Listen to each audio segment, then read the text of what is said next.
2024, a year of fascinating trade-offs in the job market. Truly a fascinating experience. We are live. Hooray. Hello, people. I see no cameras on. I don't know how to put it better than devastated. So if you want to, job market is horrible. Yes, what an optimistic start there in our chat. Hello, Euclidus. That's a fab name. Sounds like a Greek mathematician, which I'm sure you are. Hello, Brandon. Lovely to see you. Welcome. We are going to dive into my bloody talk. Sorry, people, there's my favorite SNL skit where it's that colleague who's so busy, so busy. And it's like, whether you ask them or not, they're going to tell you how busy they are. 5 phones at the same time. So I try not to be that parody because there's nothing more annoying, obviously, than that person. They're being parodied by SNL. So clearly they're not the heroes of the story. But I'm so busy.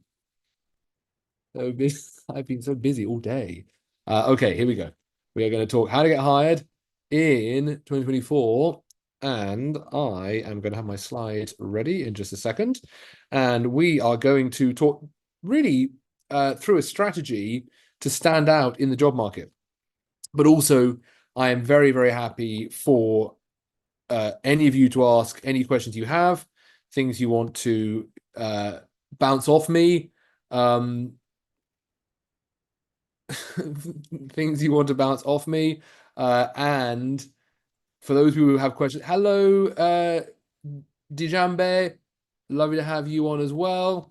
And let's look on our online stream and see if we have any questions emerging there. Oh, there I am.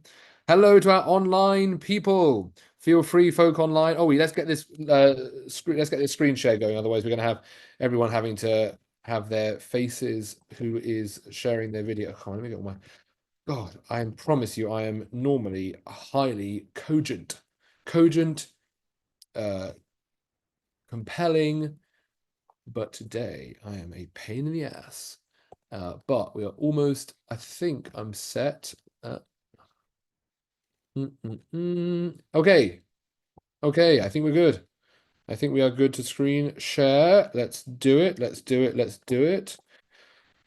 Okay, here we go, folk. Here we go. Screen share starting. Good. Here we go. We're ready to go. All right, so we are going to go through how to get hired in 2024 as a software engineer. We have lots of great foundations to build that on. If you go to Codesmith's site, as Joel said, it is nevertheless a difficult market, has been for a solid 18 months and beyond, and yet there are still offers. The Codesmith median salary for that period of April, May 2024, so that's 3 or 4 months ago, the latest collected data coming out in that 120 range. So we'll talk about how you can continue to compete in that market. Companies that previously were not hiring are hiring again. It is a fight for a knife in the mud. No, that's not true, but that's the phrase they use in a Succession, isn't it?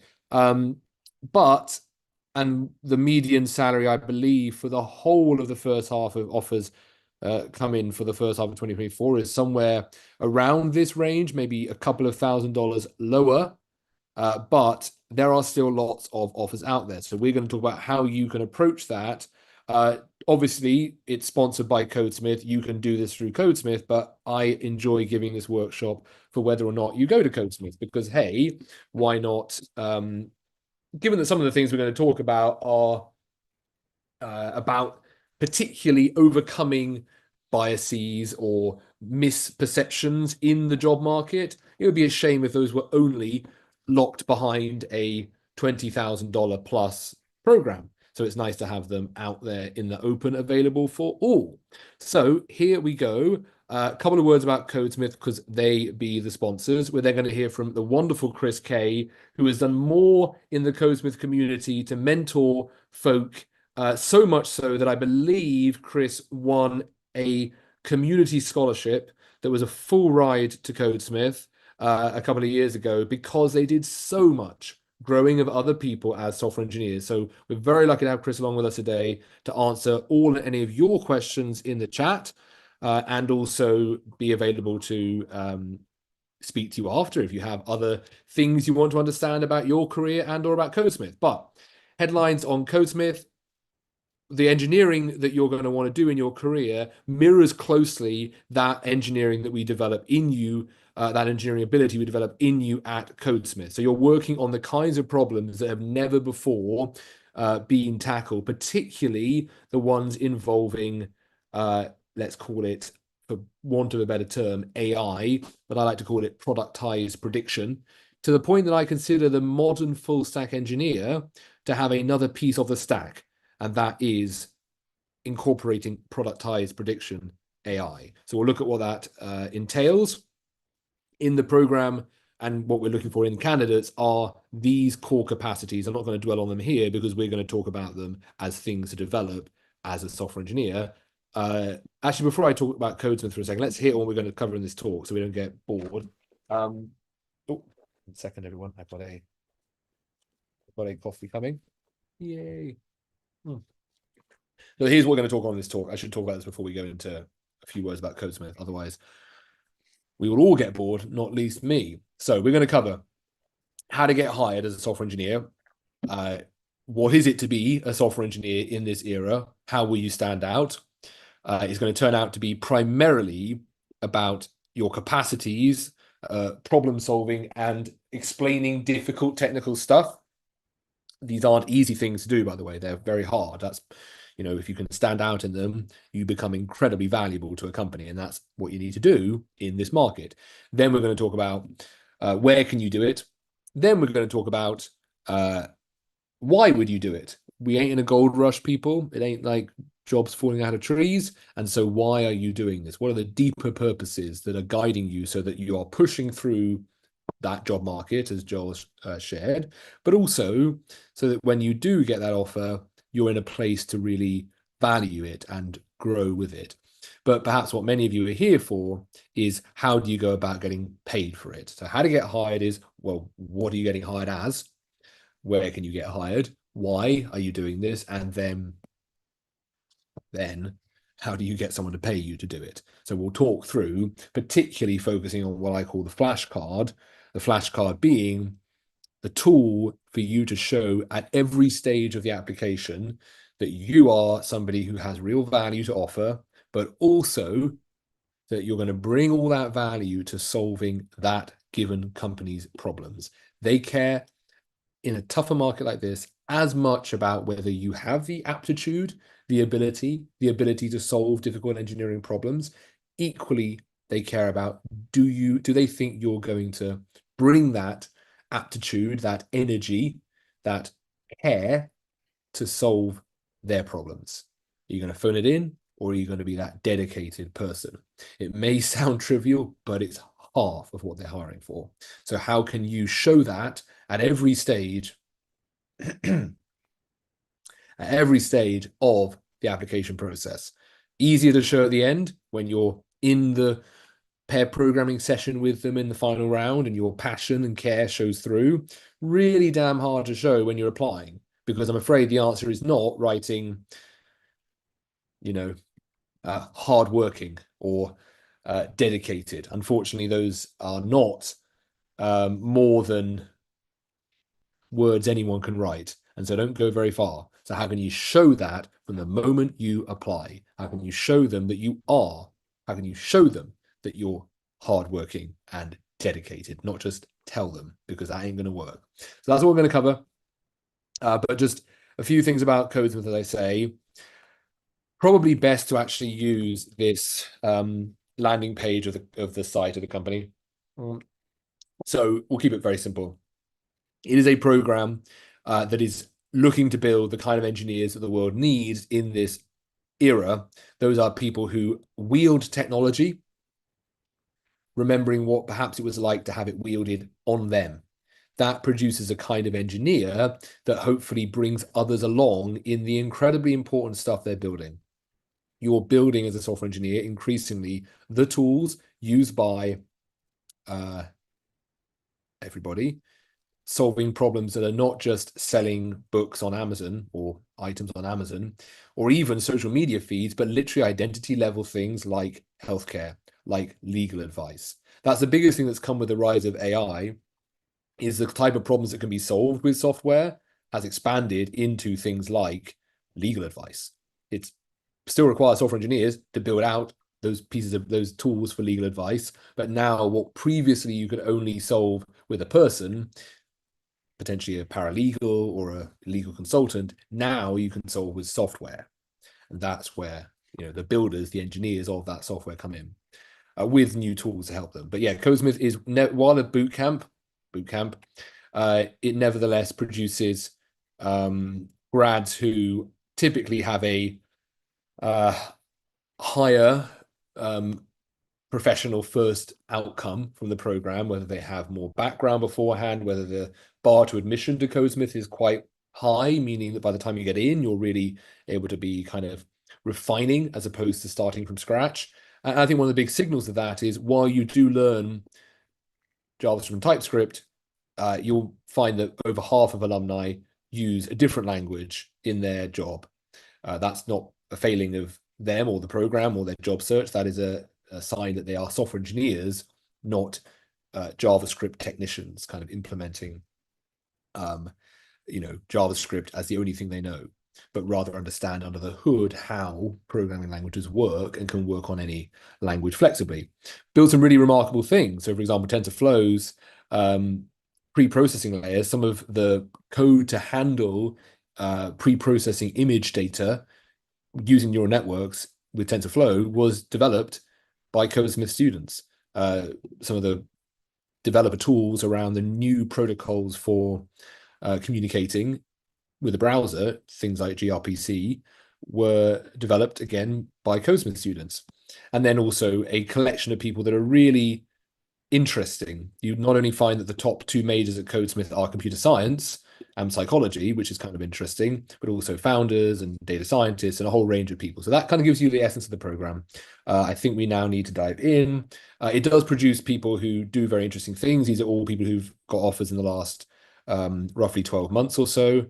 So back in 2023, but you can see increasingly, folk, the kind of engineering roles you'll find are in not only big tech firms, but also in these kind of fusion roles where you're both a software engineer and a lawyer, as this person here, owner is, and then here, Cyrus, who's a senior engineer straight out of the program at Tesla, but doing a lot of 0 to 1 type projects, not just software engineering only, or a person here who's a front-end analytics fusion engineer and you're doing React, but also leaning on their analytics background. So you're going to see a lot of flexibility, people in the kind of engineering roles out there in this market as well.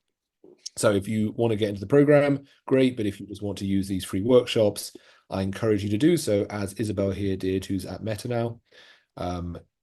We will talk. We can talk about salary negotiations here as well. No problem. Okay, so let's dive in. That's me. Nothing more to say.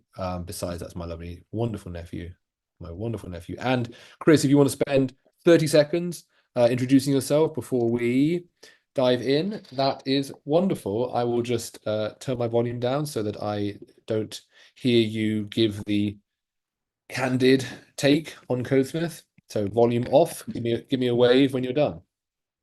Okay, I have no idea what to say because I didn't prepare. So basically, I believe like the biggest part of Codesmith is become part of the community. So engage on Slack, join Slack, engage, ask questions, because AI tools, that's not everything. And yeah, I graduated from Codesmith 2 years ago. And my first job was in a C# and the foundation that I learned in Codesmith that's let me basically excel at this job. And I still believe, like as a developers, software engineers, we have tools that no other industry has to basically connect, ask questions, and help improve each other. So use all those tools. Amazing, Chris. I'm sure you saw from my screen share, just unmute, turn the volume back up, but it was wonderful to hear. I presume you're talking about one of the study groups, so that's fab. So let's dive in, people. Feel free to throw questions in the chat as we go. Feel free, people, if you just want to ask a question that you don't feel comfortable asking in front of other people, just to DM me directly in that chat.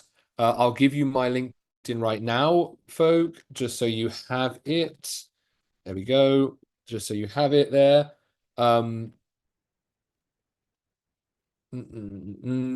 If you can share in the chat other questions you have, then we can answer them. If you're not comfortable to share them publicly, just share them directly with me. And there's my LinkedIn if you want to just message them there.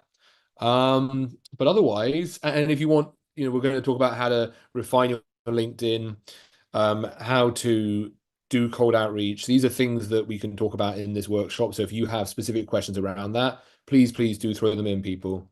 This is, whatever you all need. Actually, yeah. Actually, honestly, if you could start, those who feel comfortable, messaging me with where you're at in your journey, then I can try and tailor the next hour to your particular situations. So if you can start sharing in the chat, if you want to share publicly, feel free to do so. If you want to share directly with me, certainly feel to do so. Feel free to do that as well, where you are in your engineering journey. Okay, how to get hired in this era. Well, let's talk about what it is to be a software engineer in this era.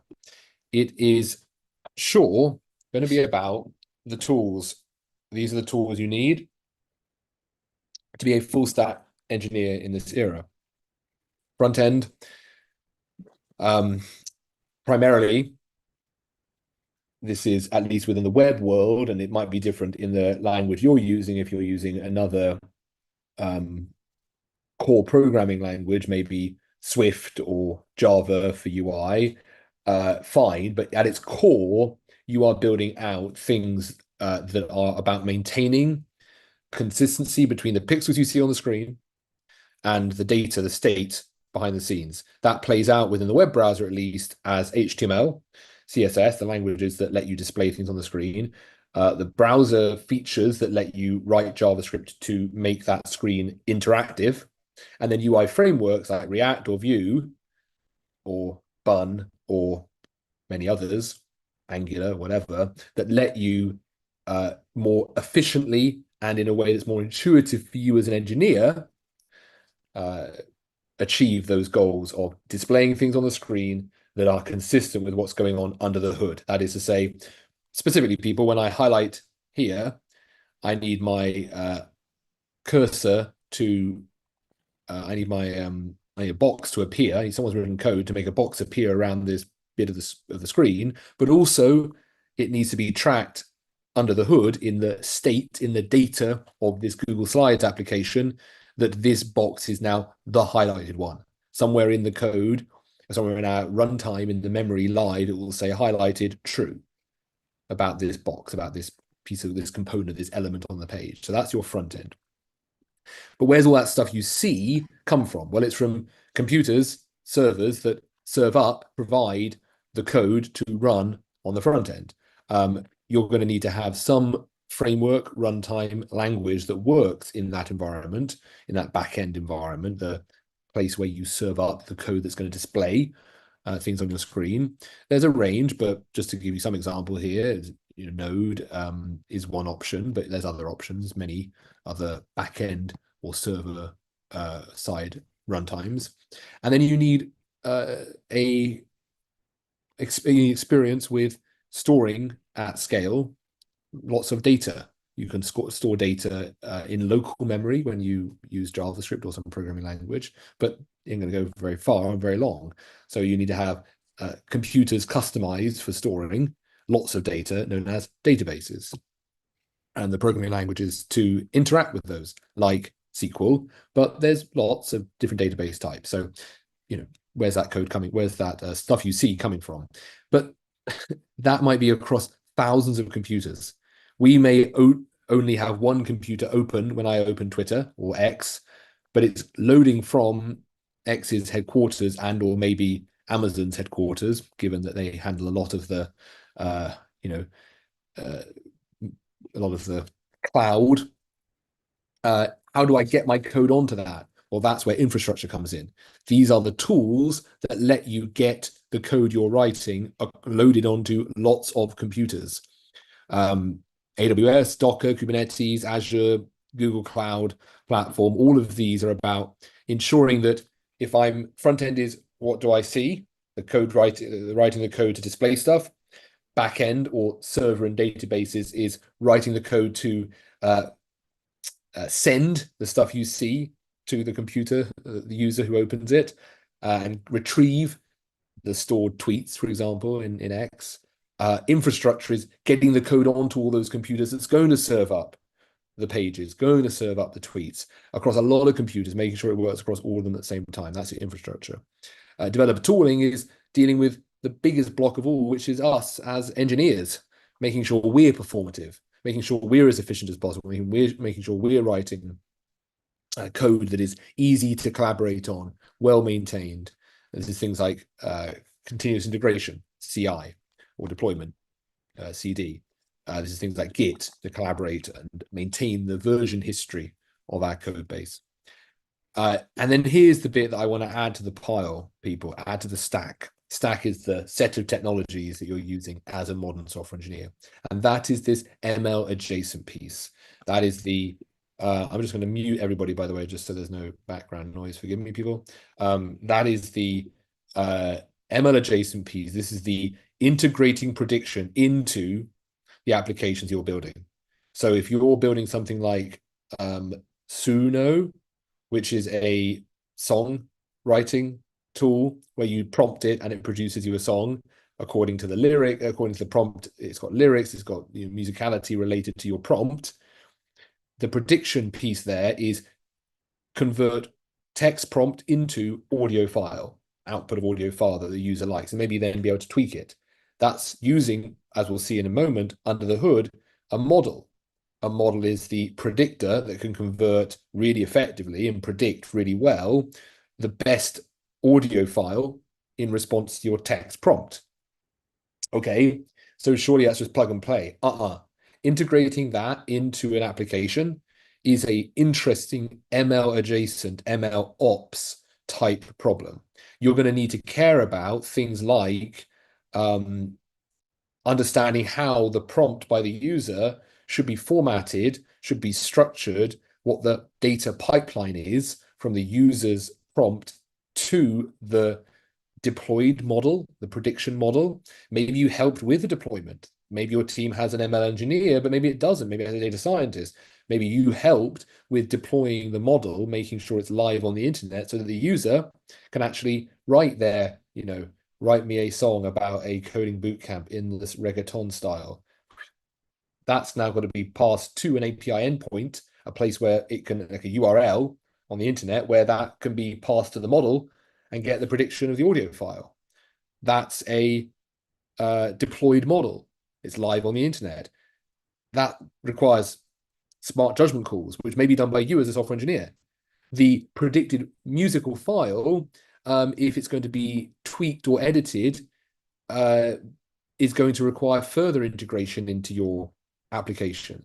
Yes, the prediction of the audio file itself is primarily a data scientist's job and the ML engineer's job, but the integration of it into the application is the software engineer's job. And that's more that requires you to have a decent understanding of how the models are working. Give you another example. If you're building, let's say, a proofreading tool where you can write stuff and then say, improve the grammar of this, and it sends it to the model that's able to predict improved grammar as optimally as possible, you're going to be providing it as part of the pipeline, the flow of data back to that prediction, back to that model for the data scientist to improve. You're going to be providing it really useful information if you as a software engineer write code that will snapshot the user's edits on the proofread text. So you've written something as a user, you say proofread, it sends it to the model makes a prediction of the proofread better text, but then you make some edits. At what moment should that be snapshotted and then sent as basically feedback to the data scientist of improved human feedback of how to improve the model? The changes made become new data in the data pipeline to improve the underlying model. If you don't understand the nature of the model, then you can't contribute much to where that snapshot should be made. I mean, maybe you can ask, but like you want to be able to contribute alongside that. So building out that decent understanding of the nature of model design, of a data pipeline, is a core part of the modern software engineer stack. And then you want to become really knowledgeable about at least one area of this. You don't need to be an authority across all of them, but at least one area. I would even say potentially per piece. You might want to know, but I'm not saying AWS, that's huge. You can spend a lifetime on it. I'm talking literally become really knowledgeable about one tiny piece of AWS, like S3. Go watch a 45-minute talk on S3 buckets and become bloody that pain in the ass person who knows a lot about what's essentially a Dropbox. But it's not about being it's not about that, you know, it's about being able to show in an interview that you're able to become expert in something. B, a great team is made up of people who have experts in different areas. And C, honestly, it's very hard to show that you're an expert in a lot of stuff. And so if you can show you're an expert in one thing in an interview, then it's not that people are going to assume you're an expert in everything, but at least they can see that you might be able to be. And you can't show you're very good in a lot of stuff at once in half an hour or in a 3 hour on site. If you can show them you're really good in something, you're going to give them the confidence that you're probably pretty good in other areas. So you want to become what they call a T-shaped developer. Solid map of everything, little stems of deep knowledge. If you're interested in some opportunities to do so, I'd really recommend Christian study groups. I'd really recommend the hard parts of JavaScript and programming workshops that are on weekly at Codesmith, because they're the chance to go deep on a programming language, to go deep on, for example, asynchronous programming, to go deep on lexical scoping. And those are not only are they very important concepts, but they're also, expert level concepts. And so it's really cool to be able to show those off in interviews. And it makes you a great engineer. A great team is built up of those collective of experts who are solid across the board. And then a programming language. But as I say, and it should give you a sense, all of this really, though, is secondary. And we already kind of talked about it, UI frameworks versus a particular framework. It's all secondary to this, the principles of engineering. Fundamental principles, things like how code runs, what is it to say, state and view management. We talked about that earlier. I mentioned the hard parts workshops. The design and architectural principles of how you lay out your code. We talk about closure. It's really one approach to what's called encapsulation. How do you think about making sure your code is readable to others? How do you make sure it doesn't break with a lot of users? My real message here, people, is thinking that becoming a great software engineer is primarily about knowledge of a given tool would be to miss the fact that actually it's all secondary to knowledge of the underlying principles. This is why computer science degrees, they're perfectly aware that there's a demand for a given programming language. I don't know, Golang, JavaScript, whatever. You could say, hey, you might as well learn with the most popular language, but they'll be saying to themselves, and they're not wrong, yeah, but we're not teaching people to be JavaScript computer scientists or Java computer scientists or Python computer scientists. We're teaching them to be people who understand computation and, in theory, hopefully programming languages. That's much more important than which language they choose. And that is true. That's a smart insight. And so as you grow as an engineer, you want to prioritize more than the programming language you pick or the particular framework you pick or the particular whatever is the principles behind it. And you see that in over half of graduates of Codesmith not using the bloody language they learn because it's secondary to, did you learn what it is to design a programming language. So just, the way to deal with that, people, how do you do that practically? Well, you learn one programming language really well. And then what I would honestly do is you try and see like for like comparisons with implementation. And this is where tools like ChatGPT can be so brilliant, because you can say, hey, how is asynchronicity implemented in Golang? I know how it works in JavaScript. Now show me the equivalent code in Golang and point out the differences and the similarities. Not going to be perfect, but it's a very, very useful learning tool. Okay. All to say that actually, really, what makes a great engineer, people, and this should hopefully be liberating for all of you. It's why there's a great post on either Reddit or Hacker News from someone who's been a software engineer at Facebook, at Meta, for I think they're like 8-9 years, where they say, in answer to the question, what makes a great mid-level engineer? They say, it's a mid-level software engineer, they say autonomy, the ability to solve problems without handholding that they haven't seen before, using tools they haven't used before. And they said, I've seen people who are engineering for under 6 months who can already do that, and people who have been doing it for 10 years who cannot do that. And to be fair, that's partly why people with 10 years experience go to Codesmith, because it is about that shift in mindset. But so that's really what makes a great engineer, is going to be these two things. We've already talked about engineering approach and principles. That's this bit here. And this is the programming knowledge and the tools and the tech. But these two are the ones that, and they sound like soft skills. They sound vague. Believe me, hiring, they ain't. They're very, very, and you can get good at them. And we'll talk about, well, I guess we can talk about how, but you need to get good at them.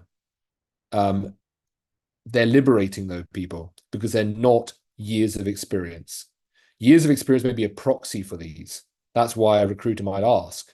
But if you can show an aptitude and experience of having solved difficult problems as a software engineer, and as you speak about them, show that you're able to make them clear to somebody else, you are priceless. And I pose a lot of technical and technical adjacent roles, and I get 100 people apply. I have 3+ years experience, 5+ years in this technology. They all have it. What is one actually looking for? And we'll talk about it, but is experience solving real engineering problems and a clear indication in the messaging. We'll talk about this in terms of how you communicate these, but clear indication in the messaging that this person is good at explaining how they solve the problems. It is priceless, and it's hard. It's really hard to do. It's basically the entire premise of Codesmith. It's basically the entire premise of a good computer science degree. It's to get good at solving problems, and in theory, to get good at. I did I don't know if any of you know this person here, Brian Holt. Here. So Brian Holt has been head of kind of everything. Different companies. He's been head of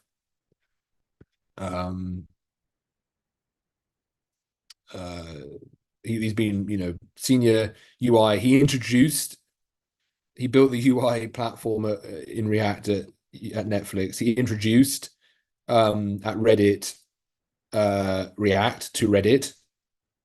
Co-wrote the new M. Isn't that incredible?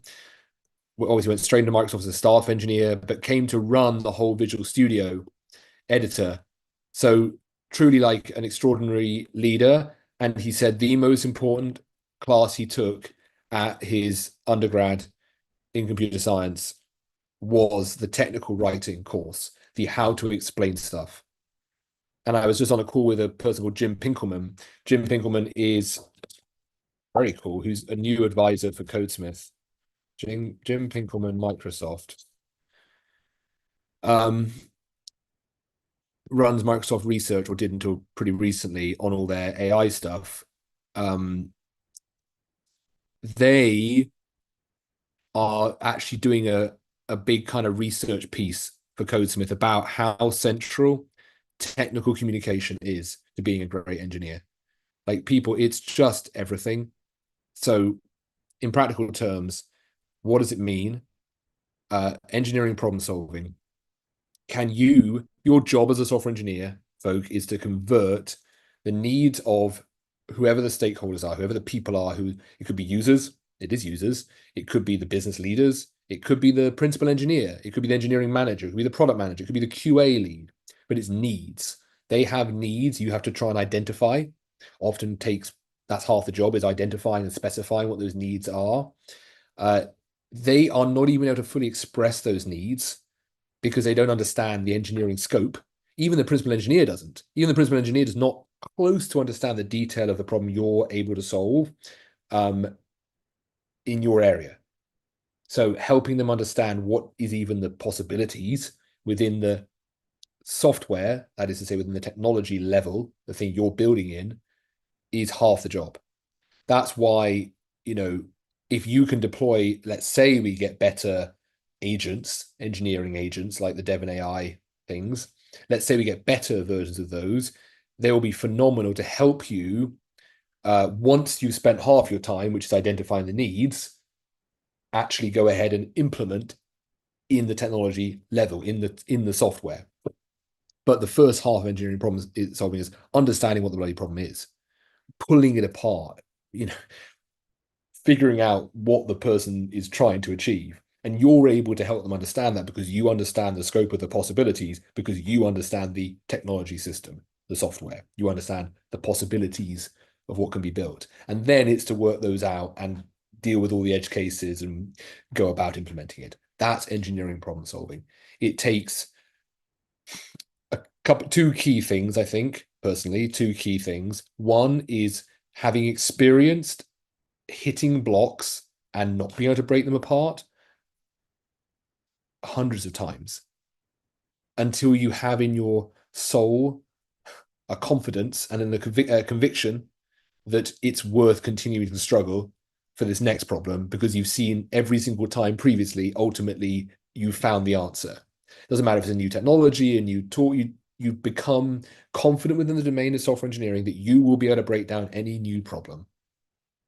That requires successfully doing so 100 times. That's the real premise of Codesmith and or any structured learning environment, which means you can do it by yourself, but you need people around you or with your own resilience to keep going because at no point will it feel like it's possible until you look back. The other thing is, I think this is where the principles of engineering come in. I do think having, and again, this is where the computer science degrees are really good, or the coding boot camps that do this, or your self-teaching. But it's if you understand under the hood. I was talking to another one of these fireside chats I did here with a grad, Victor, who's now an ML engineer at TikTok, and they were saying, what were they saying? They were saying, I don't know what they're saying. Oh, okay. I always bring the story up before I'm ready to say it. Let me not. I'll come back to it in a second. You need the principles of the given domain. I think that is the software engineering domain is how is code running? What are programming languages trying to achieve? What is, I guess, some key principles like scope? The things that allow you to unravel a given problem because you have the foundational mental models of what is happening when code executes.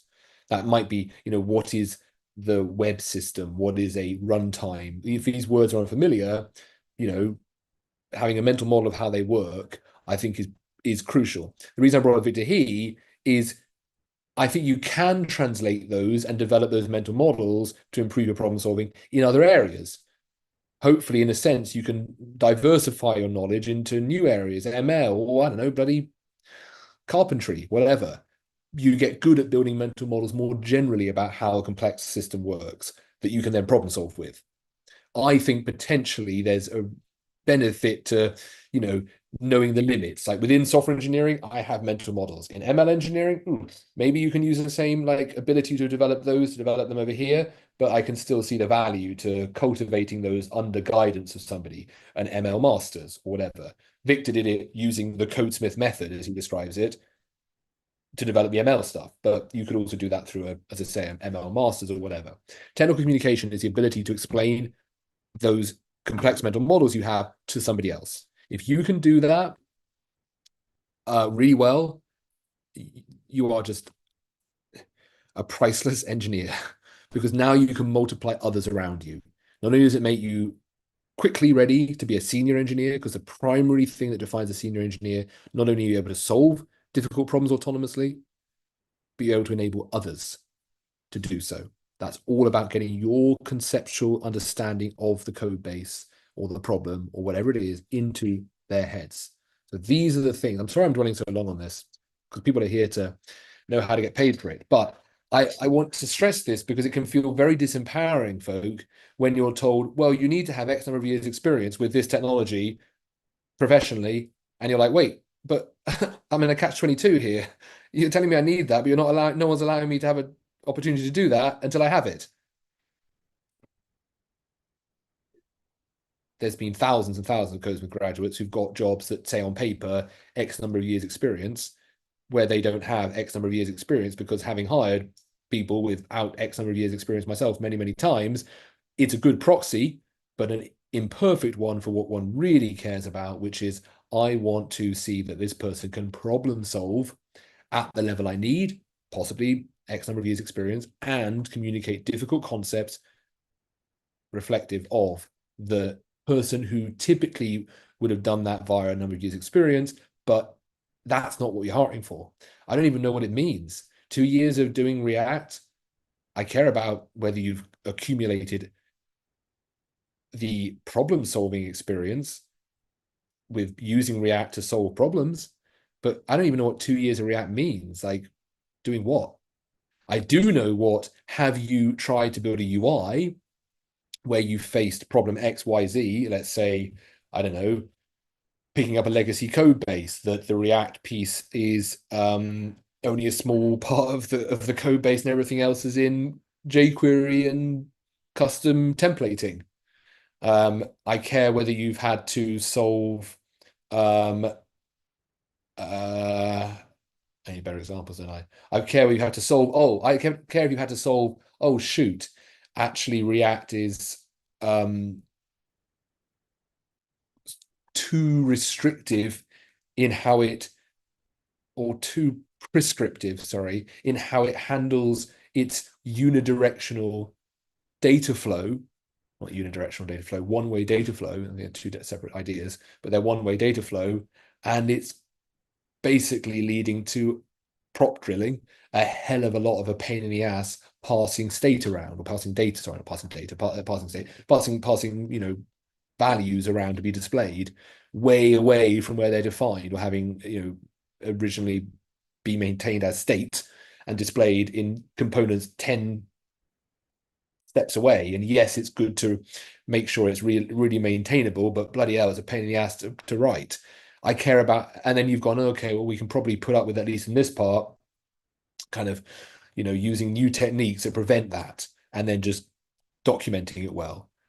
That's what I care about. That could be with, X number of years experience, or 2x or 3x, or it could be with 0x. Like it's about the experience of solving those problems. So the reason I dwell so much on this, people, is this should hopefully clarify for you what really makes a great engineer. And it ain't the things, by the way, that some of the recruiters will tell you it is, because they're not engineers and they're therefore having to be cautious. But if they see that you can solve problems and you can tell stories of it, and if they see that you can explain how you're doing it, they know, they're smart people. They know that that's what they're looking for. They know that's what the engineers are looking for. So, okay. How do you develop these things? As I said, lots of exposure to hard problems, which again, you can do through Codesmith, or you can do through working with Hack4LA, a non-profit that does work for other non-profits on software. You can do it through going to Chris's study group, where you pair program and have to verbalize your code day by day. You can do it through asking, a family member who do they need a site built and what particular feedback. You can do it through wanting to automate something in your own work. Like it doesn't matter if it's bloody writing a script using Apple Script, which is a JavaScript proxy that lets you automate tasks on your Mac. No problem, as long as you are solving actual problems with real needs, not tutorial following only, because that ain't no good. It's got to be solving real problems, which might be your own, because that's where you have to actually break it down, figure out how to solve it. That ain't a tutorial. That's why you can never get beyond the tutorial purgatory, not purgatory, not purgatory, tutorial purgatory, because it's like, I remember when I was trying to learn to code, I'd be like, oh, I'm doing the tutorials. Why am I not becoming a software engineer? Because a software engineer is not about knowledge of React. I was learning, Angular and React, not knowledge of Angular and React. It's the ability to solve a problem with probably code, whatever that problem is, and then next level, explain it to other people. That is what makes a software engineer. Okay, people, that's why you get stuck in purgatory of tutorials. Because it's like, wait, why am I not becoming an engineer? Because you're not using to solve problems. As soon as you are, now you're growing as an engineer, because an engineer is above all these two things.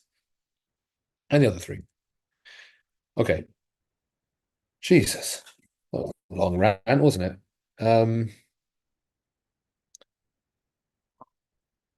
So the other cool thing about these two, problem solving and technical communication, I call them PS and TC, is that when you're job searching, they carry an additional weight, people. People really respect these because if they can see you've got experience doing them, it's step one to showing them the other thing they're hiring for, which is, do you care? If you just show off domain knowledge, I have 3+ years experience in this, 2+ years experience in this. Like, I can't tell, did that take a lot of hard work from you? Did that take dedication from you? Maybe. If you're telling stories and explaining experience solving difficult problems and or explaining difficult stuff, they can see you care. They can see you're someone who's going to be dedicated, hopefully, to solving their problems. So these two are really the magic. And we will talk before the end of the session, in fact, right here, about how you can communicate your problem solving and technical communication experience as a primary goal in your applications. Okay. Shoot. I do not shut up. Let's have a look in the chat. Oh, thank you, people, for the DMs. Let's have a look.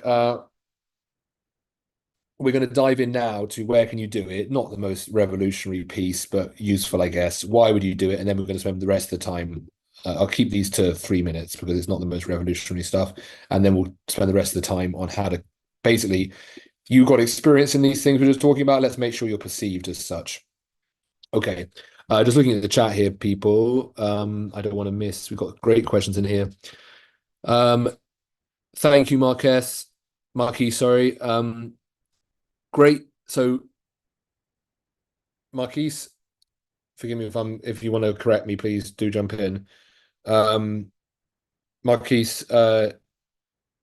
yeah. Now turn that into stories, if we'll see, of how that's perfectly put. I've been coding for it. Turn that into, or I'm just going to talk more generally about people, sorry, just so not to give names to people unnecessarily, but like now turn that into stories of the problems you've solved and practice, them like heck. We'll talk about how you can present those because sometimes it's hard to get in the room to tell those stories. We'll talk about how you can present those in a way that stands out before you even get in the room or to get in the room. Nice, Jenny. Yeah. Certificates. This is why, of course, bloody certificates. Well, let's take them at their intrinsic value, not at their like face value, like at what they grew in you. Let's hope they grew those very things in you that make you a great engineer. Why do they not signal the way they should do? It's like, hey, I got a certificate in software engineering. Why does nobody take a bootcamp certificate as being something you get hired for? Because what people are hiring for, again, is problem solving and technical communication. They've got no evidence that a bootcamp gives you that. They have some sense that the selective process of a computer science degree might well have given you that. Are they right? Sometimes. Probably mostly they only really rely on it when it's a very elite school because they tend to think, as we'll talk about in a moment, that if you can problem solve and communicate well enough why you deserve to go to Princeton. I'm not joking, people. It's literally the bedrock of American professional life. If you can problem solve well enough to get into Princeton, as in it's a hard problem to solve, you're sitting there at 18 or 16, whatever, and say, how do I get into Princeton? If you can problem solve that well enough and convince somebody, communicate to them that you deserve to go, whether you do or not, but like let's say, then my God, that is the best signal on earth. That's why Princeton dropouts have no worse time in the job market than Princeton graduates. Because it's not the graduation, it's the getting in. And that's and not least that to get in requires a huge amount of dedication, meaning, probably they're going to work hard for my company. Maybe. Like now we want to not need to depend on that because hey, we can't go back and suddenly tee up doing the right piano lesson at 6 years old to get into Princeton. As someone who's been turned down by Princeton, to get the right piano lesson. Anyway, but those certificates don't carry the weight one would hope because they're not signals of those things. But don't worry, you can signal them by the work you've done, the stories you tell, the things you've problem solved as an engineer. And you know what? I kind of prefer that than leaning on, look how, good a problem solver I must be because I got into Princeton. Instead, it's going to be the engineering problems you solve. But Jenny, let's talk about how you can communicate that in a moment. Oh,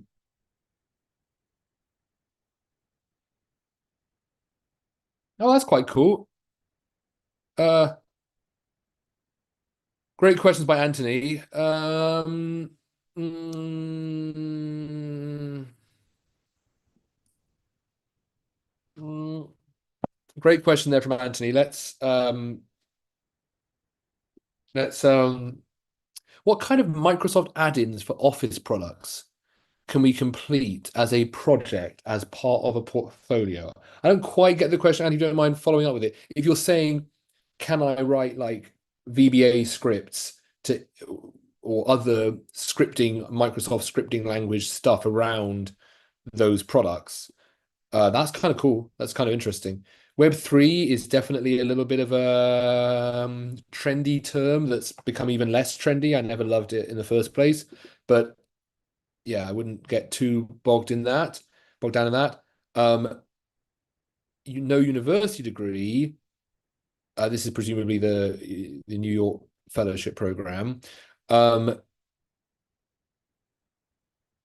I mean, Anthony, I come back to the same thing. Anthony, send me your LinkedIn because in the end, people. So obviously, I'm trying to speak to as many people as possible here, in as many different experiences here as possible.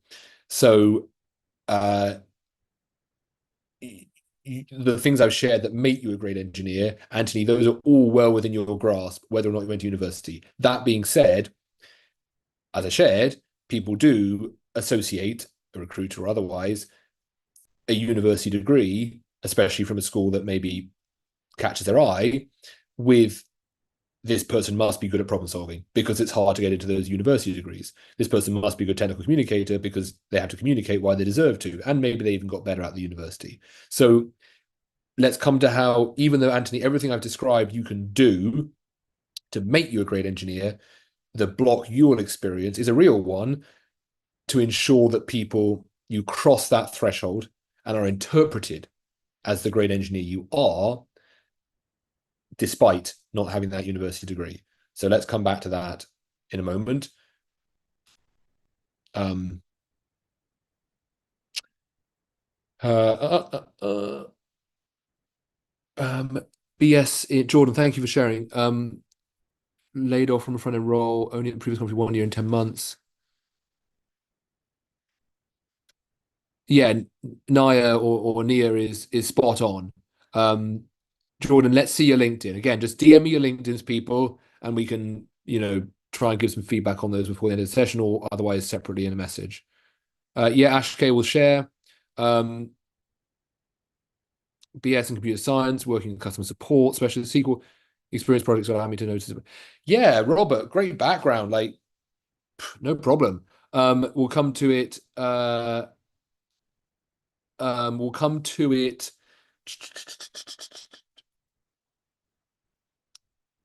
Well, Robert, I think has dropped, so we'll skip on that one. Eva says SharePoint developer skill set. Yeah, Um,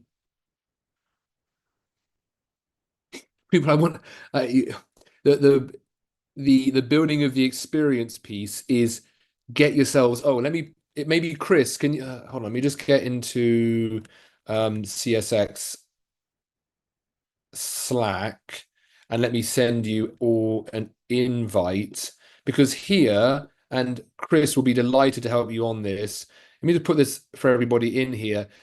When I see either you describing, or sorry, let me just give any names when people DM me. But when you see people sharing with me here, hey, I just want to build some more skill sets, some more projects.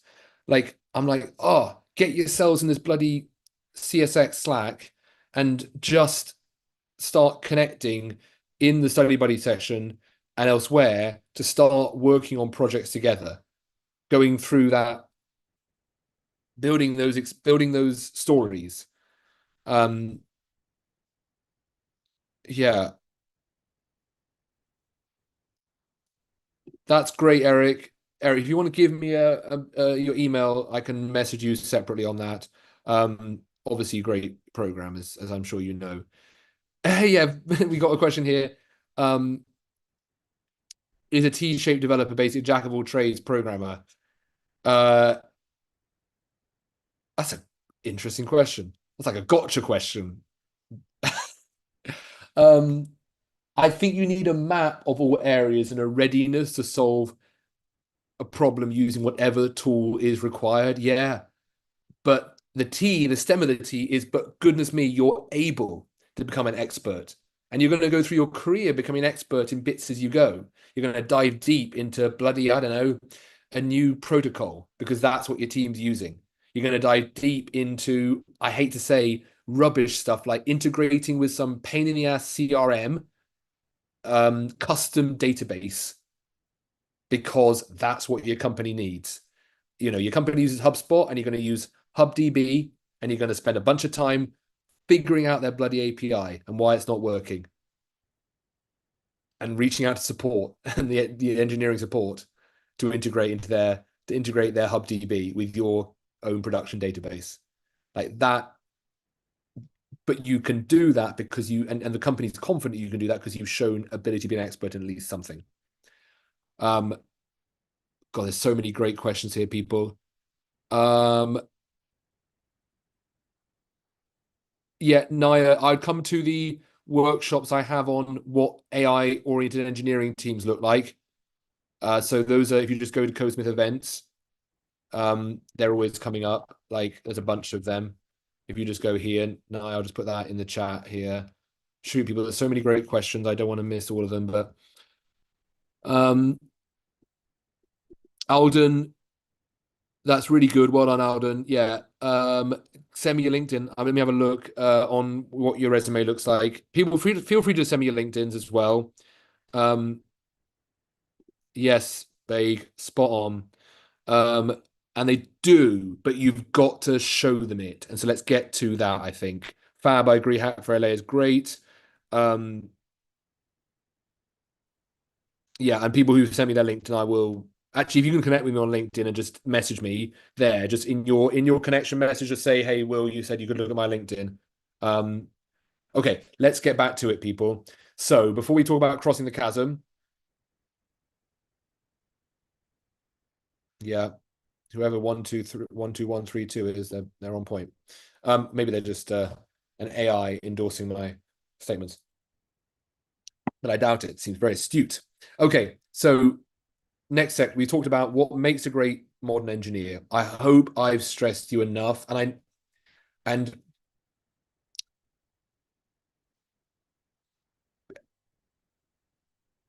it helps to have the top of the T is the map. What I would do for that is literally go to the bloody Codesmith site, download the syllabus, and just do that stuff. And I know that sounds like download that. That's again, of course, you can do it through Codesmith, and of course, but if you've done a software engineering or computer information systems degree, you might look at like 70% of that and go, oh, I've done that. I've done that. I can fill in that blank by myself. Now, of course, you know, for those who want to aspire to Codesmith, great. But I don't want this workshop to be like, oh, you can do it all through Codesmith.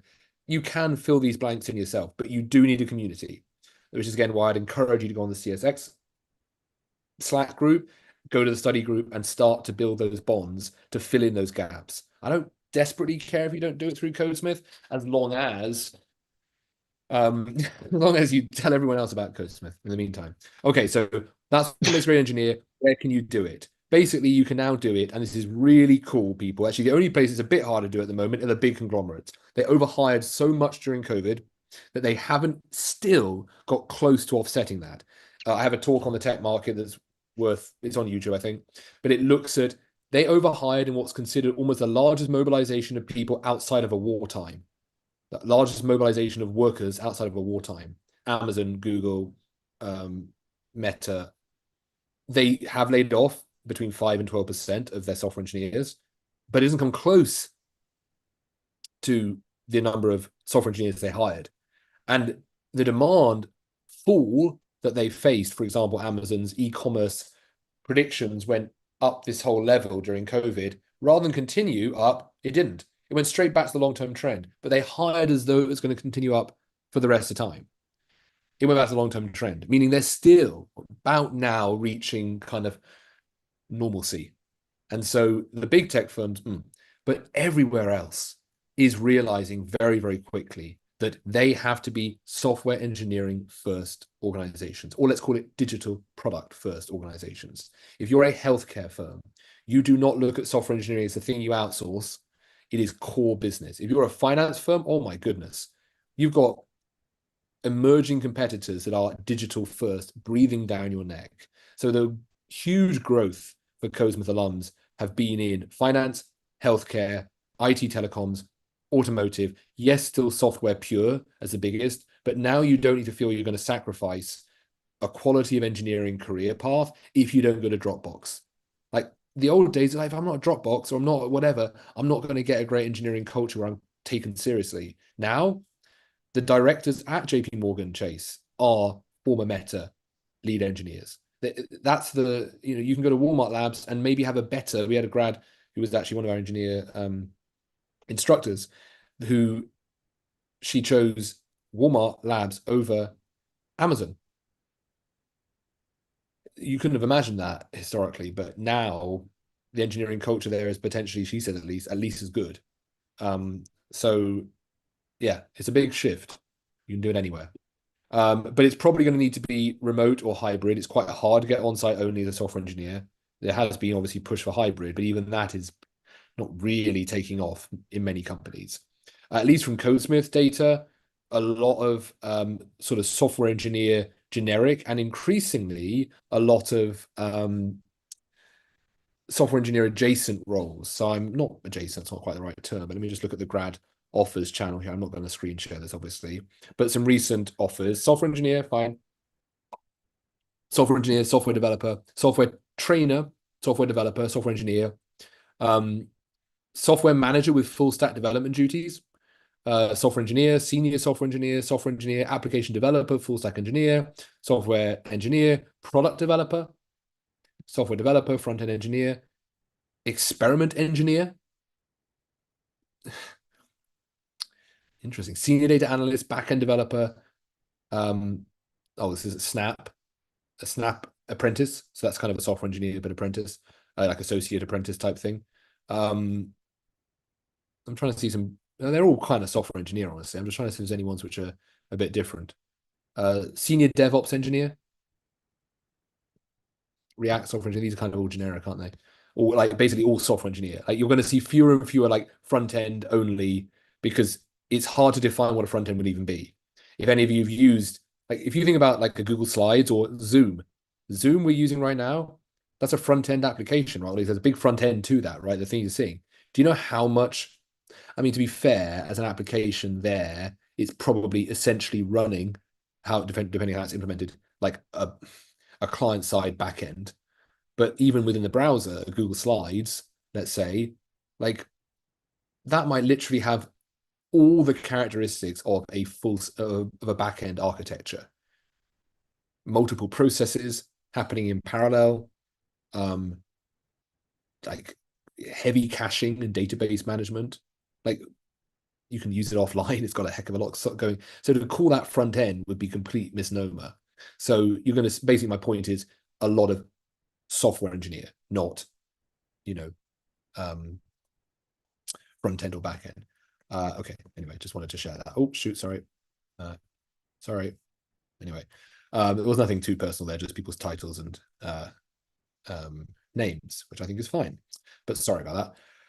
Okay, so let's talk your why. So where can you do it? Well, basically, you don't need to sacrifice your engineering culture, professional brand, and the impact of the work you're doing. It's now available across industries. And why would you do it? Well, I want to focus on this for 1 minute, even though it is really important.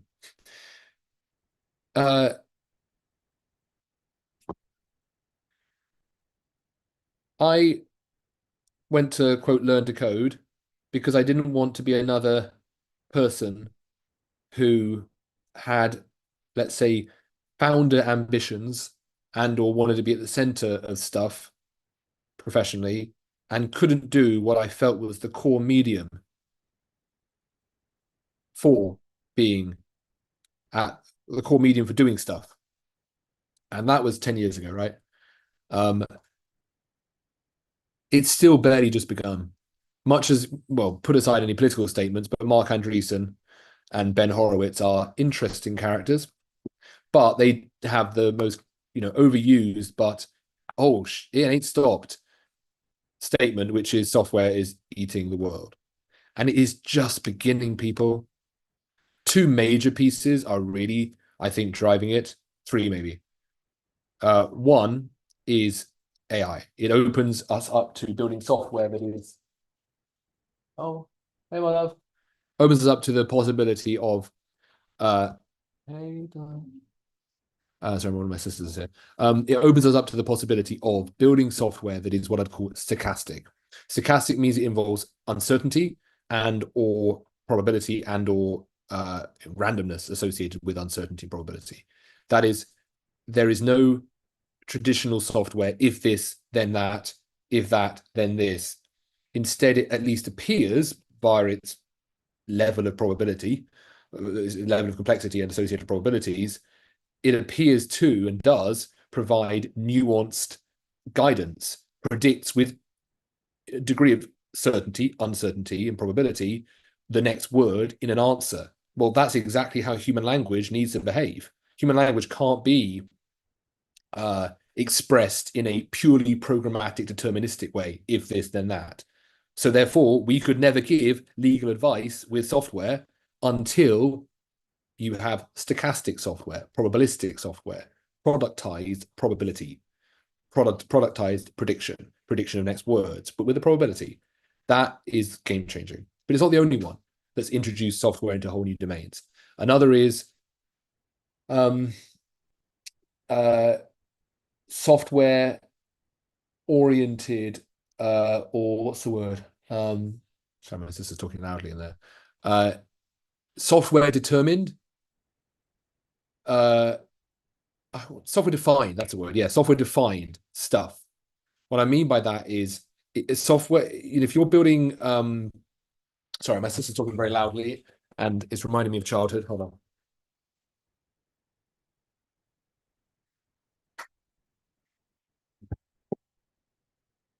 But that was quite funny, maybe. I don't know.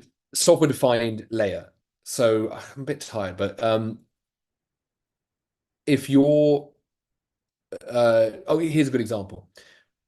The 5G telecoms rollout, historically, any telecoms rollout of a new protocol or a new standard was primarily a hardware installation question. And if you're Dish Network or Verizon or whatever, you're primarily thinking on a hardware level, what are we implementing to, how is our problem solving of the hardware? What's our configuration of the hardware? Maybe physically, like going up to the boxes on the side of the lampposts and tweaking. For the 5G rollout, it was primarily a software question. Much of the problem solving was being done in the software layer, and actually the hardware was standardized off-the-shelf material across a large number of suppliers. That's a huge shift to where the problem solving is happening in software. robotics. You may be technically having your robotics elements acting in the physical space, but the simulation and development of them is primarily a software problem happening in the software layer, meaning the engineers building it are building software to solve those problems, let alone everything. And why is this? In a deeper sense, software is always going to trump. It's a permanent trajectory because it is uniquely composable and fungible. What that means is that whereas you cannot use the tool that you in building a bridge handles the cement mixing or the cement pour and also the steel rebar installation. They're different tools. You may be able to use the same engineer, but maybe not. Within software, if that implementation becomes increasingly digitized, I'm not saying you literally digitally do the pour, but the mechanics, the robotic mechanics that does the concrete pour, does the steel rebar installation, happens to be developed and tested and simulated within a software layer.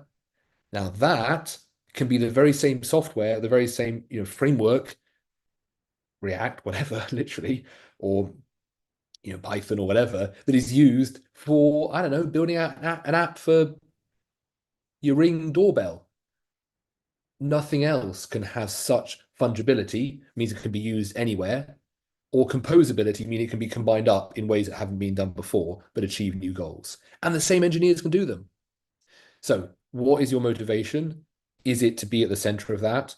Is it to be someone building with that? Is it that that is a nice, albeit with the absolute, as we've heard, uniquely 1 in 10, 15-year market shift of the last year and a half, albeit, don't let, in that time, since the market turned in, let's say, August 22,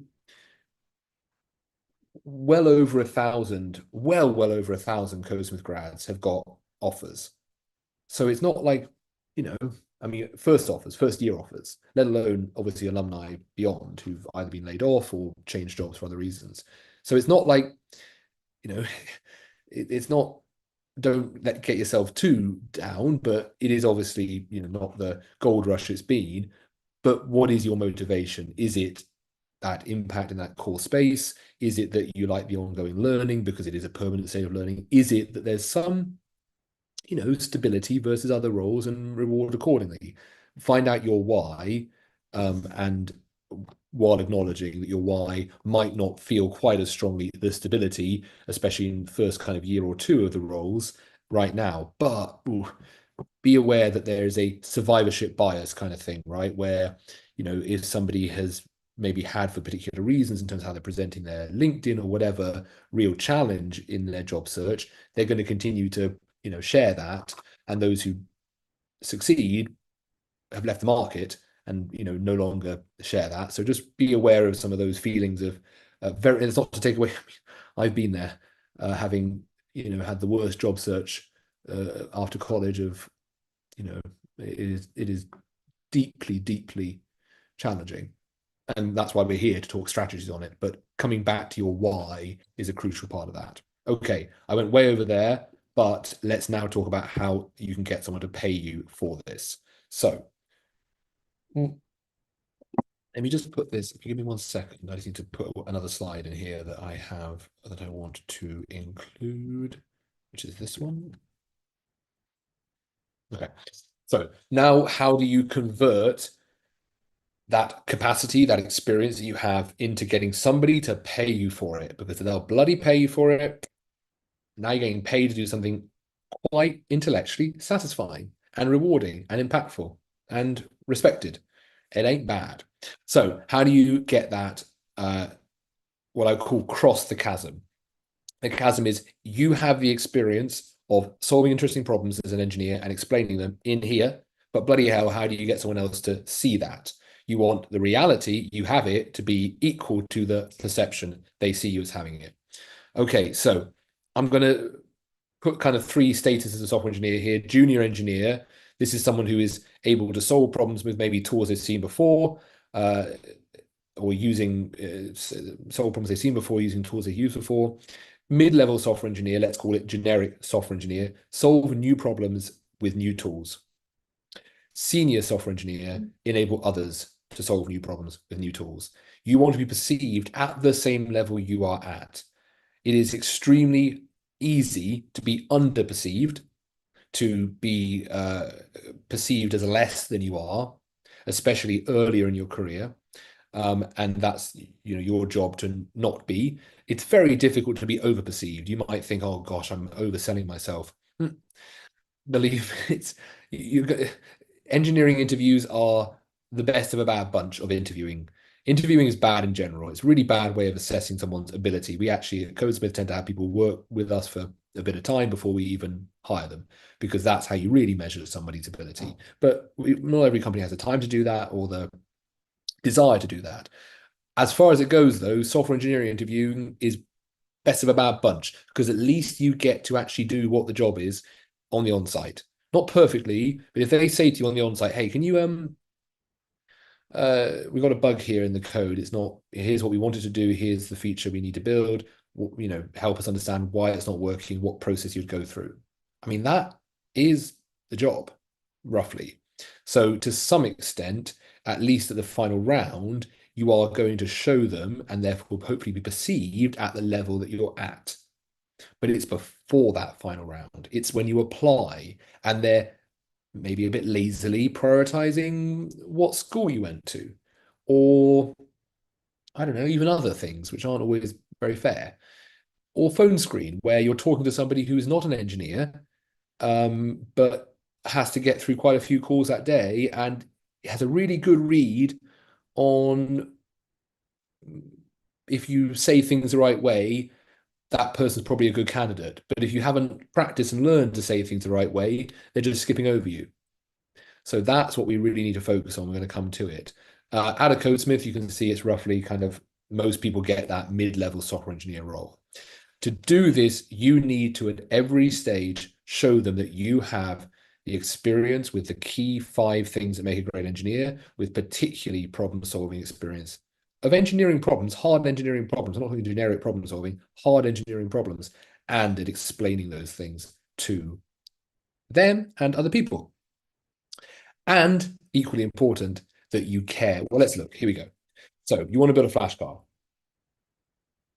For every interview, you want to have one side of the flashcard showing your value and the other side showing that you consider them of value, that you care about their needs.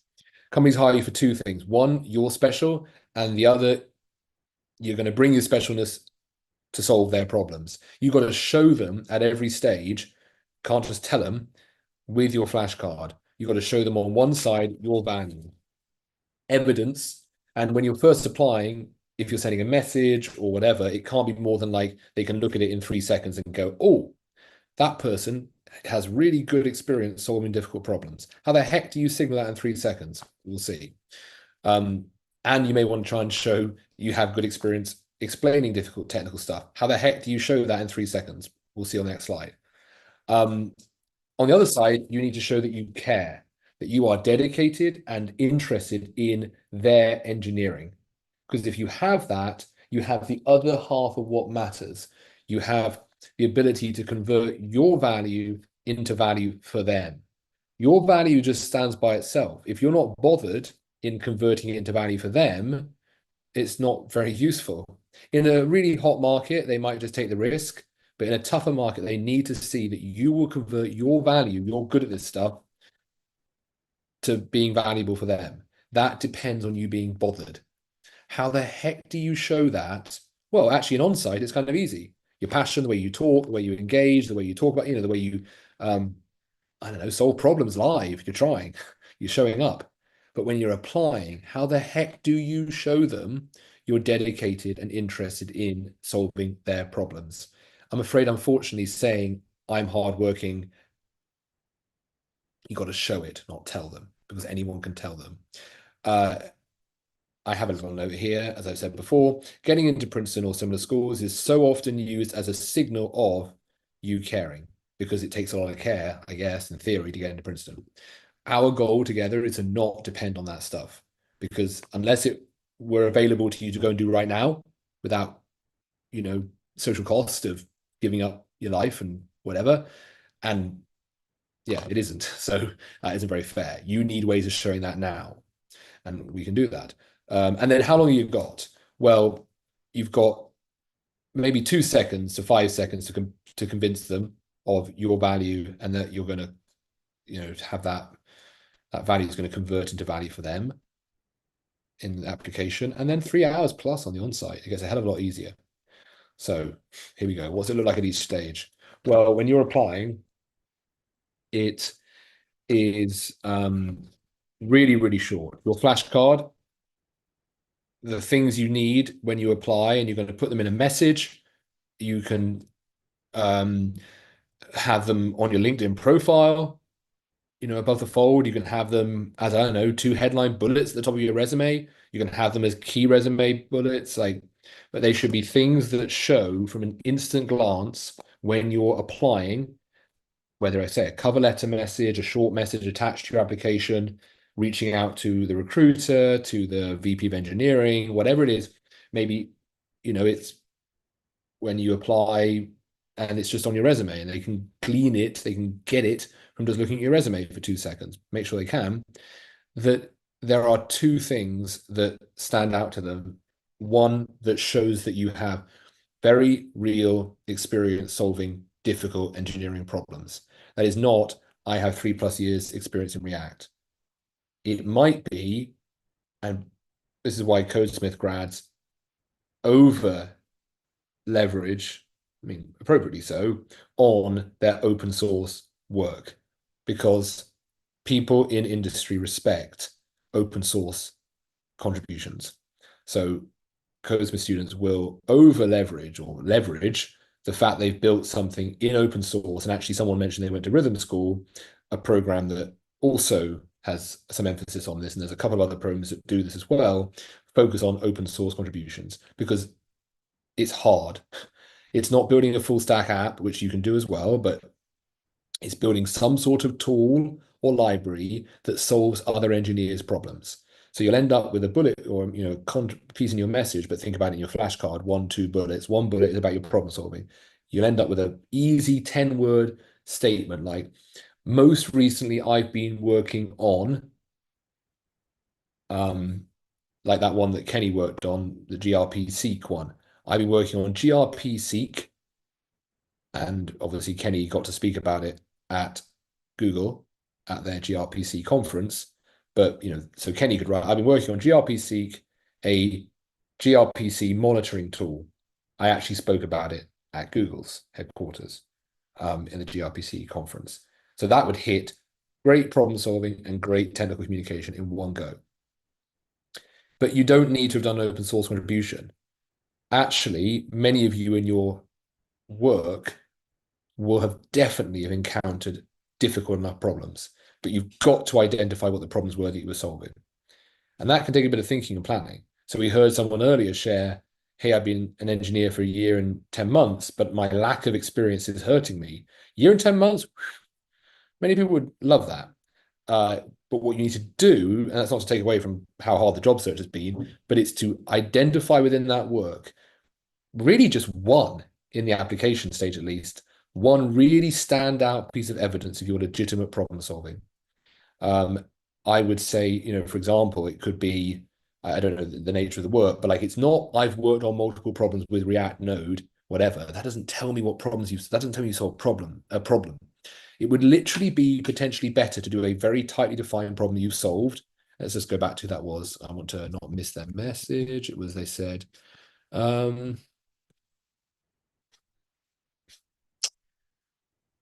yeah, Jordan. Jordan, it would literally be saying something like, again, I don't know the exact example, Jordan, but you're like, we were consolidating our UI code base into a React component oriented structure, parentheses, took 10 months. Component oriented structure for for Yeah, no, that's enough. You can say the why, but like the why is implicit. For the last 10 months. Like that is worth more. I have 4+ years of React experience than any 4+ years. Oh, sorry, I'm getting tired now. It's 10:30 here in the UK. That's worth more than any 4+ year in React experience. Like it's just like that's so unfortunately meaningless, I hate to say, because it doesn't show what problems you solved with React. That little example there is just as valid as I built, a gRPC monitoring tool, gRPC. It signals just as quickly this person solves hard problems. We consolidated, I was working on consolidating our UI into a single React component architecture. Took us 10 months. That's solving an engineering problem. Maybe you could say, I'm just saying, you could maybe say into a single React UI component architecture, took us 10 months, but fixed our technical debt. In other words, the problem you solved. I personally then, Jordan, I'd write it up. I'd write up some version of it in a blog post and say, I actually captured the architectural choices we made here, and then a blog post. That's your portfolio. Because what's that blog post show? Your ability to explain difficult technical stuff. It's priceless, people. And showing a picture of a website you built doesn't show problem solving because I don't know what the problem was that you were trying to solve, and doesn't really show technical communication. Doesn't show technical communication. Is why even a portfolio of GitHub commits, while not, or Git commits on GitHub, while not meaningless, is good. You can see bad code in a GitHub repo, but it's hard to know what is good because you can't see the problems that were being solved. And yes, you might have great documentation. Okay, that's great. Explaining what it's solving. That's legit, but that's different. That's documentation. My point is you need on this, when you apply, you need two quick signals of legitimate problem solving and explaining technical stuff. And Jordan, if you in your work have, that sort of description, like I'm sure you were doing the React or whatever coding you were doing to solve some big problems. Find one of them, refer to it. If you're worried, oh, they don't want to appreciate what else I did, then say among other problems. And then your technical communication, Codesmith grads lean heavily. They do these talks that are sponsored by one of the series is sponsored by some WordPress or Webflow platform or something. But like they do a technical talk on some complex engineering topic. Again, quick signal, we're legit, we solve difficult problems, but we also explain it. But you don't need to do that at Codesmith, much as I would love for you to aspire to, of course. That's why, it exists because it does it all in one, but you don't need to. You can, Jordan, very specifically, but you've got to find the specific engineering problem you solved, and you've got to find a way of quickly showing so they can glance at it. Oh, shoot, this person explains it. There's a blog post about how they explain it. They ain't going to read it, but they're going to scroll through it, see an architectural diagram and go, oh, we can bloody do with a few more people can do an architectural diagram. No one bloody explains the stuff to us. Okay, that's the application to show on one side your legit engineering experience in problem solving and communicating technical stuff. The domain knowledge stuff follows that easily. It's implicit. You can't solve problems without it. Okay. Other side, something that shows that you want to bring that value to make it valuable for them. You care. You're going to bring it. You're going to try hard. You're going to convert your value into value for them. And that depends on them believing you care, that you're bothered, that you're not going to phone it in. How the heck do you show that in an application? As I say, an on-site, easy. Even in phone screen, your passion will come through. If you don't have it, you've got to practice that. But it's a lot more in your control. When you apply, it's a real damn pain in the ass. I do think that showing great story of problem solving and explaining stuff shows your care, but it's a bit generic. The care is to any company. You want to show this company you care, that you care about their problems. The best option I have, and there's a number of ways of doing it. If you reach out to someone who works in their team and say, I'd love to get coffee, virtual coffee, and spend 15 minutes talking about their engineering experience at the company, that works. That shows you care. But Some of us are pretty nervous about that or whatever. I would do that. Like do that, do that, do that. 100% do that. We asked earlier, does networking matter? Oh my goodness, phenomenal. If you can do that, it's brilliant. But we don't want to have to depend on that. So I think you can show you care without needing to have networked. It is the best option to network, but you can do it without needing to have networked. Not everyone feels safe to do that fully, and that's understandable. And the way you can do that is find something about the company that is not on the job description, that requires you to go a bit deeper to show the effort that you put in. And if you only just wrote a lot of stuff and showed effort, but didn't have indicator that you're valuable, you just look a bit, I don't know, try hard kind of thing. But if you're showing you're valuable and that you care about bringing all that value to be valuable to them because you care about their problems, that you care, oh my God, you're the dream candidate. So how do you do that? You go and find something that takes effort for you to have done. It might be networking, but it might literally just be going on the LinkedIn of the company, looking at the engineering team, reading up a bit about them, and then mentioning it in your message when you apply in your cover letter. Oh, it was great to see the VP of engineering, got some examples on the next slide. The VP of engineering mentions in their LinkedIn bio, and if you're worried, oh, it's a bit weird to be looking, this is a good thing. It's a public, professional profile. Mentions in their LinkedIn bio how much they commit to both mentorship and leadership, but also, quote, getting their hands dirty in the code. That's a great, exciting mission by the leaders, by the leadership. So it's not so much what you're saying, it's that you bother to go and find it.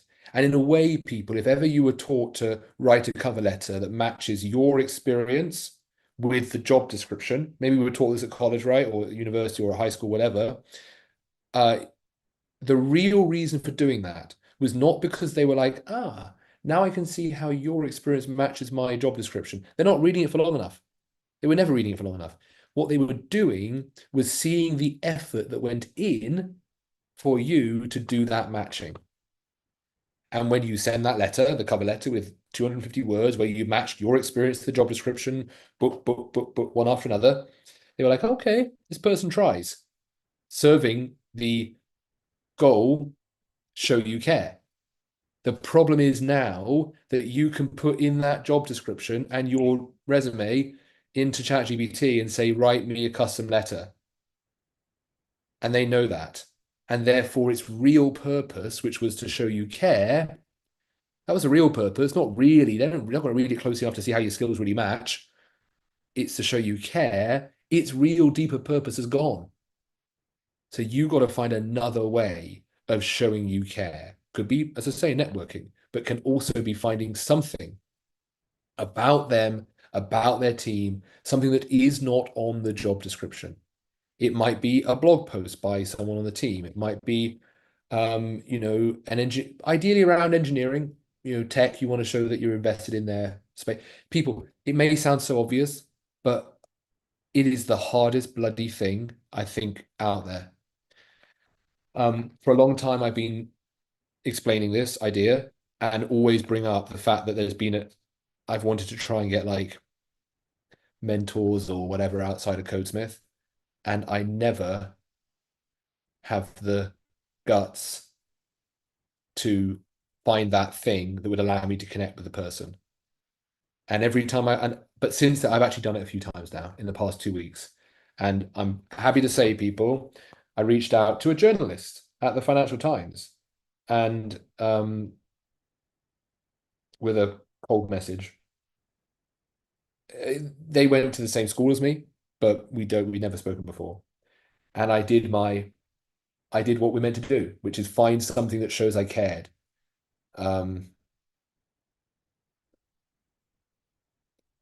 I said, it's been awesome to see your journey. I have to admit, I get the Financial Times every weekend, mainly for the life and arts bit. And so I've loved seeing all your pieces week by week. I work in the tech world too, so you've become my go-to read. She's a tech journalist at the FT. Okay, you can probably figure out who it is now. Anyway, and she responded, gave her phone number, and so we'll get a chance to talk. people, I've had that person on my list to reach out to, I would say for years. So I know how hard this is in my very bloody soul, but that's why it works, because nobody does it. They might write a generic message, but nobody does the message where they show the effort, the care, because it's emotionally incredibly difficult. I think it is. Maybe not for you, but for me, it's very emotionally difficult.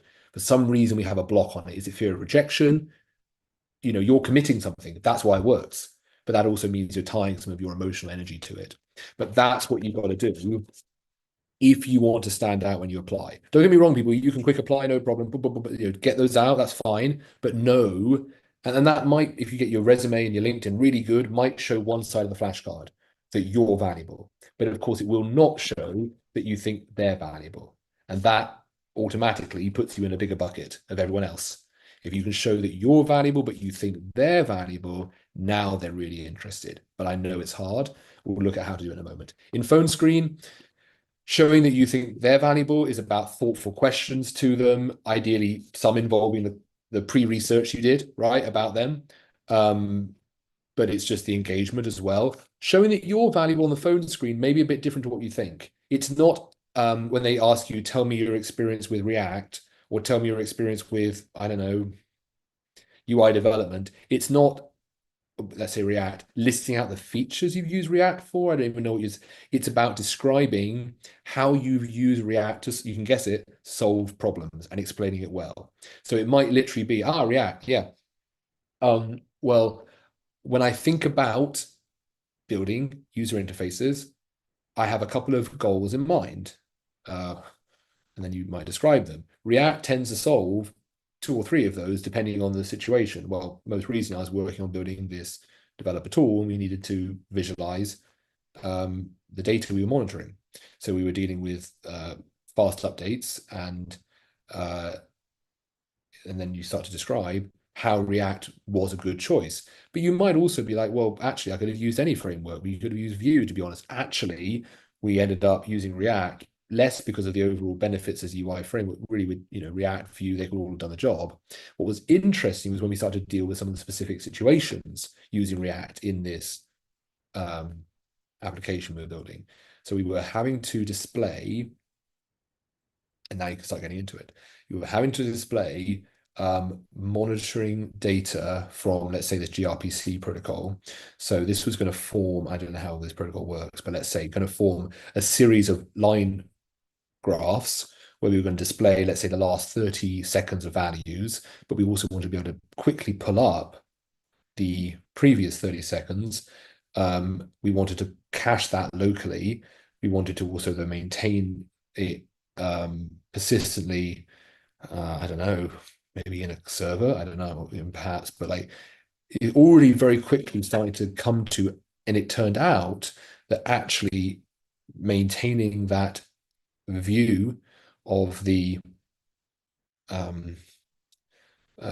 metrics in a chart, maintaining that and holding those values, and then we had to make some mature choices. How much of that data are you going to hold in the client UI state? And how much were we going to, when were we going to make our request for further data, or when were we going to hold it so that we can quickly display previous 30 seconds? Were we going to start to aggregate that? These are the kind of choices we have to start to make. And so very quickly you go into, it's all about engineering choices you made, why they were solving the problem you were trying to achieve as features. Probably explaining it slightly better than me there. You'd practice doing so. But the idea being your experience with React, the question is not, I don't even know what you answer that unless you quickly make it about, in doing so, you were solving some problems, because that's what they really care about. It's why people with 10 plus years experience on a phone screen, out they go. Because if they're not able to explain it, otherwise they should just be able to look at 10 plus years experience and just go, hired. So why do they do a phone screen? Why do they do an on-site? Because they don't, that's not what they're hiring for. There's millions of people with that, millions, hundreds of thousands. What they're looking for is, can you explain how you solve those problems with those tools. Yeah, okay. In the on-site, you just get to do it. It's why conversion rates for Codesmith alums are like 50% plus for on-sites, phone screens 40% plus. Application, I mean, it can be anything from 1 to maybe 10% if you're lucky. Because here, you just get to start showing you can do it. The hardest bit is this first period. So let's talk about how you can show you care on that first bit. I know we're going long here, people. I apologize. Let's talk about how you can. I'll finish in 2 minutes. You can show you care, the hardest bit of the application. The showing you, I hope we went through a few of those examples for Jordan, and you can maybe analogize those. But for showing you care, go looking for something that is not something that shows effort. That effort might be you went and networked, reached out to somebody. People, it doesn't even matter.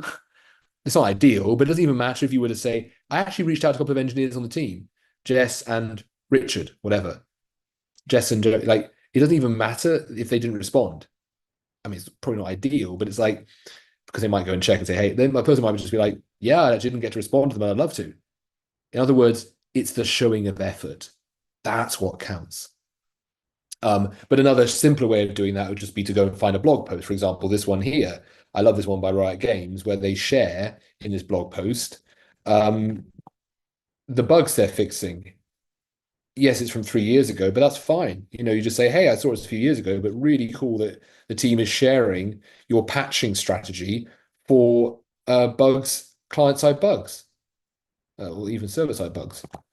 And then the other option, which is through LinkedIn research, is to find leadership at the company, a company called Flowcast, I think based in LA. I saw that Flowcast, one of the advisors, is actually a LinkedIn VP of engineering. That must be a really valuable perspective in the team.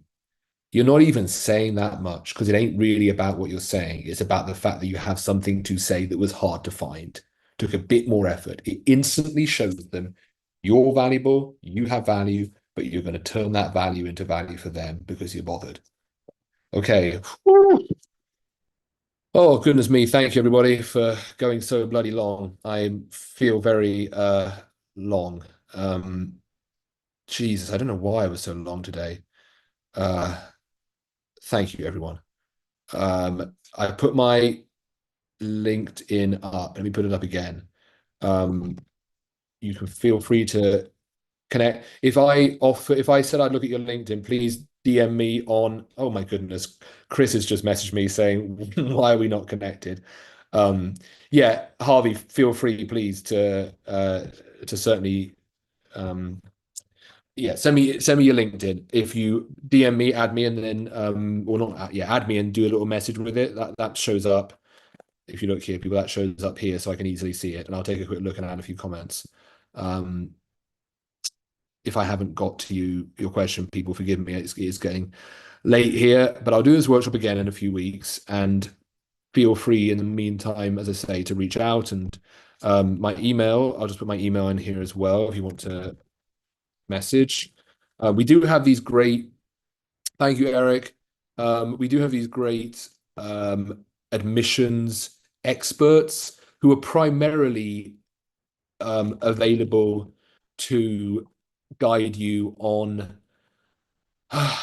preparing for Codesmith, but they're, I'm sure, helpful in other ways. So, for example, this person here, Kyla Salak, she's absolutely lovely, and is an exec recruiter or former exec recruiter in AIML level 9 or 7, sorry, I think ICs, and is now advises people on prepping for Codesmith.